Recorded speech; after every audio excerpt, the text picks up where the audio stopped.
on the Rural Radio Network. Let's take a midday look at the markets. And joining me for that, it's livestock market analyst Kyle Bumsted. Well, Kyle, we had a pretty exciting day. Big values in the cash trade on Friday, but weakness in the futures today. What's going on? That's a good question, Chad. It looks to me like there's some profit taking going on here after Friday's rally here. We pushed these October live cattle up just shy of that 220 mark here, that 219.67, and we're starting to see some sell-off there. Now, on the feeder cattle side of things here, kind of the same situation here. We did make new highs into the post session there on Friday going home, but we started off with an open price high today here. Our opening price has been the highs of the day so far. We were trading an inside day for most of the session, but here recently we did take out Friday's lows here, and that did push a little bit of momentum here to the downside. However, we are off our lows here by about 50 to 60 cents in a lot of these contracts. So this August feeder cattle contract, a lot of folks are watching that here. I would like to see us close above 320.37. We're at 320.12 right now. Also like to see these September feeders close above 320.95. That would be ideal here as far as getting a little bit of psychological support here back in this market. But live cattle just made a new low today here, 216.95 here, hit some stops here, especially on this October live cattle contract. Now the spreads, we have seen some pressure here in the spreads pretty much all session here. We did see recently here where this August did come back to a gaining over the October. Now, a lot of folks are talking about that 241 cash trade that happened here Friday after the close in the Southern Plains. That did happen. That did take place, but we also did see box beef take a good hit here on Friday afternoon, down between $5 and $6 in the choice and the select. So this morning here, 58 cents lower on the choice and select, down again, but not near as bad as what some are thinking. Now, a lot of folks are thinking here that cash is probably going to be steady to a little bit better here this week, but that still remains to be seen, Chad. Livestock market analyst Kyle Bumsted. Call him at 308-708-7340. This is the Rural Radio Network.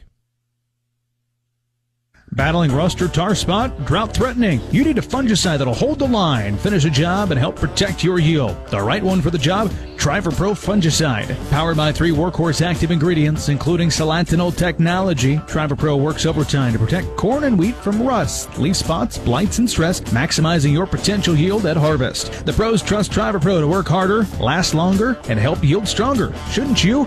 Talk to your retailer to lock in your supply today. Always read and follow label instructions. Bryce Duskett here, inviting you to tune in for our coverage as we broadcast live from Ag Tech Connect Conference, hosted by the Combine on Wednesday, July 16th at Nebraska Innovation Campus. From food and ag security with the FBI to cutting-edge startup tech, AI in agriculture, and expert-led discussions, we'll bring you all the updates all day long. Hear what's shaping the future of farming and meet the innovators behind it all. Tune in to the Rural Radio Network July 16th for exclusive coverage from Ag Tech Connect.